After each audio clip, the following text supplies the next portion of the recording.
Au nom du Père et du Fils et du Saint-Esprit. Amen. Viens, Esprit Saint, sanctifie-nous. Viens, Esprit de sagesse, saisis-nous. Viens, Esprit d'intelligence, éclaire-nous.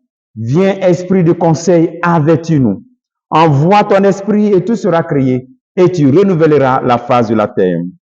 Bien-aimés dans le Christ, nous sommes aujourd'hui mercredi 26 février et la parole de Dieu qui nous est proposée est extraite de l'évangile de Marc chapitre 9, versets 38 à 40.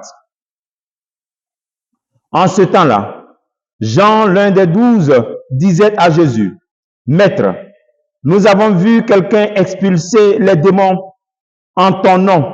Nous l'en avons empêché, car il n'est pas de ceux qui nous suivent. » Jésus répondit, « Ne l'empêchez pas, car celui qui fait un miracle en mon nom ne peut pas aussitôt après mal parler de moi. Celui qui n'est pas contre nous est pour nous. » Acclamons la parole de Dieu. Louange à toi, Seigneur Jésus-Christ. Ne les empêchez pas. Le premier appel que le Seigneur nous fait en ce jour, en disant aux disciples, ne pas empêcher ceux qui font ces miracles au nom du Christ, c'est l'appel de comprendre que nous n'avons pas le monopole de Jésus-Christ. Personne n'a le monopole de Jésus-Christ. Aucune église ne détient le monopole de Jésus-Christ. Il peut aussi être hors de l'église. Il peut aussi être en action hors de l'église. Il peut aussi être en action dans une autre église. Il faut comprendre cela. Nous, on ne détient pas, on ne possède pas. OK? Donc, ne les empêchez pas. Mais le Christ dit ne les empêchez pas et discerner. Il dit pas de manière explicite discerner, mais il nous donne un chemin de discernement. L'attitude fondamentale du disciple du Christ, c'est de rechercher donc ce discernement. Ne les empêchez pas. OK? Laissez-les prier. Personne ne veut faire un miracle en mon nom et aussitôt mal parler de moi. Voici le chemin du discernement. Jésus donne le secret du discernement. Faire un miracle et puis parler bien du Christ. Faire un miracle et ne pas mal parler du Christ. Faire un miracle et parler bien du Christ. Souvent, on arrive dans des situations où on fait des miracles. Mais après le miracle, on ne parle même pas du Christ. On pense que c'est soi-même qu'on a fait le miracle. Ils pensent que c'était parce que c'est eux-mêmes. C'est eux qui sont l'auteur du miracle. On glorifie même pas Jésus-Christ. Souvent même, dans la prière, on prononce peu le nom du Christ. On prononce plus le nom du diable que du Christ. Le prédicateur souvent parle plus de lui que de Jésus. Il parle plus de ce qu'il a fait.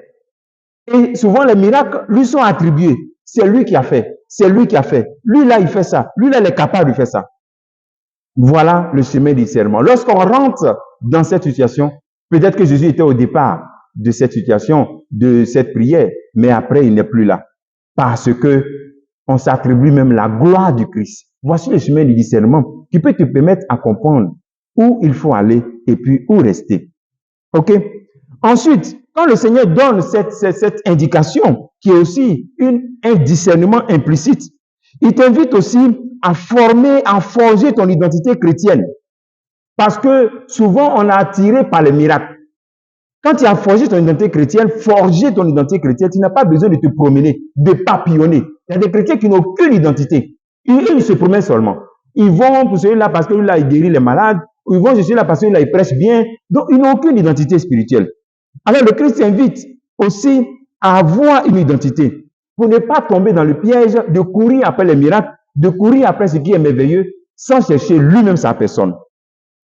Le premier élément pour forger son identité, c'est de voir est-ce que sur ma vie, il y a des réclamations. Il y a des adorations familiales qui réclament des choses sur ma vie. Premier élément, tu fais ce discernement devant le Saint-Sacrement. Tu demandes au Seigneur, révèle-moi tout sur ma vie. Tu peux prendre un temps d'adoration, une neuvaine, 20 jours d'adoration. Et le Seigneur pourra te révéler dans la vérité ce qui se passe sur ta vie. Si vraiment ce que tu vis est spirituel. Deuxième attitude. Ensuite, avoir une détermination de rechercher à ressembler à Jésus-Christ. C'est-à-dire vouloir être comme lui. Persévérer dans la décision de vivre comme lui. De faire sa volonté. D'appliquer sa parole. Voici la deuxième attitude. Rechercher les choses du ciel. Et troisième et dernière attitude, la charité. Être quelqu'un qui est charitable. Quelqu'un qui vit de l'Eucharistie. Qui participe à l'Eucharistie, qui vit l'Eucharistie. ta connexion avec la Vierge Marie dans le rosaire. Et ensuite, ton temps de contemplation où tu savoures ton amour avec le Christ dans l'adoration du Saint-Sacrement. Voici comment tu peux forger ton identité chrétienne de telle sorte que tu n'as pas besoin de courir. Si tu suis ces éléments-là, mon frère, tu verras comment tu deviens fort spirituellement. Surtout, la persévérance dans la recherche à faire la volonté de Christ, la persévérance dans le bien, la persévérance à extirper le péché dans notre vie. Que le Seigneur nous donne cette grâce de savoir discerner et de forger notre identité chrétienne. Comme travail que tu peux faire en ce jour, c'est de te dire, qu'est-ce que je dois faire pour que mon identité en tant que chrétien, disciple du Christ, soit une identité forte. Que Dieu te bénisse au nom du Père et du Fils et du Saint-Esprit. Amen.